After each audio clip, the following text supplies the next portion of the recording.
Rachel Reeves has been cautioned about the moral bankruptcy of imposing cuts on the poorest as she prepares to reduce Britain's growing welfare budget.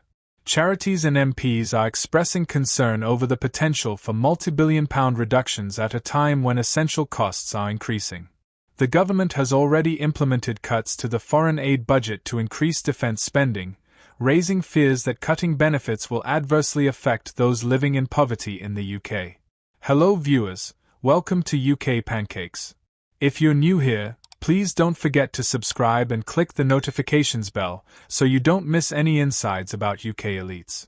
A Labour MP warned that the Chancellor's policies might drive voters toward Reform UK, stating, "In recent council by-elections, Reform is not just winning, they are dominating." In a stark message to fellow MPs in traditionally Labour-supporting areas, the MP cautioned, "Enjoy your time in office while it lasts, as you may not be an MP for much longer." Former Labour leader Jeremy Corbyn criticised the government's actions, saying, "First, they refused to eliminate the two-child benefit cap. Then they cut winter fuel allowances and foreign aid. Now, they are making devastating cuts to welfare. It's peculiar how the government only refers to difficult choices when it comes to harming the most vulnerable in society. They should be more transparent. There's never money for the poor, but there's always plenty for war."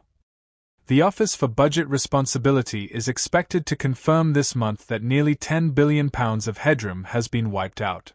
Anna Marriott from Oxfam remarked, "It is morally bankrupt to make those living in poverty, both domestically and globally, bear the brunt of government spending decisions, especially when the extreme wealth of the UK's super-rich continues to rise without being taxed." Lynn Perry of Barnardo's emphasized the importance of ensuring that any changes to the welfare budget do not push more families below the poverty line. She noted that around 4.3 million children in the UK live in poverty, in households where parents are already struggling to afford basic necessities. She acknowledged the scale of the challenge facing the government and stated that difficult decisions will need to be made, but urged Sir Keir Starmer and Ms Reeves to prioritise children. Nevertheless, there is considerable support within Labour for initiatives aimed at moving people off benefits and into employment.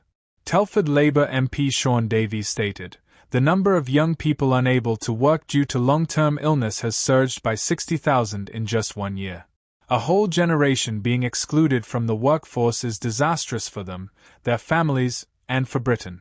It's scandalous that this situation has been allowed to develop, and we risk creating a lost generation if we don't take action."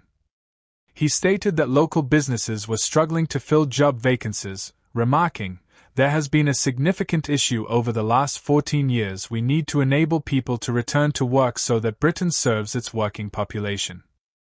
He continued, "We must shift away from a system that relies on immigration to fill positions and instead motivate young individuals to enter the workforce." Labour MP Rachel Maskell emphasised the importance of providing social security support to everyone in need, whether to help them find employment or to ensure that those unable to work can live with dignity. Highlighting the necessity for economic stability, she argued that a more progressive tax system would ensure that those who can afford it contribute the most. Shadow Chancellor Mel Stride remarked, "The British public is suffering due to Labour's economic failures."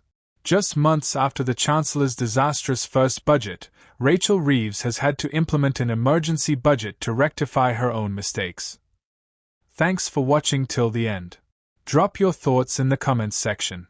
We hope to see you in our next UK Pancake.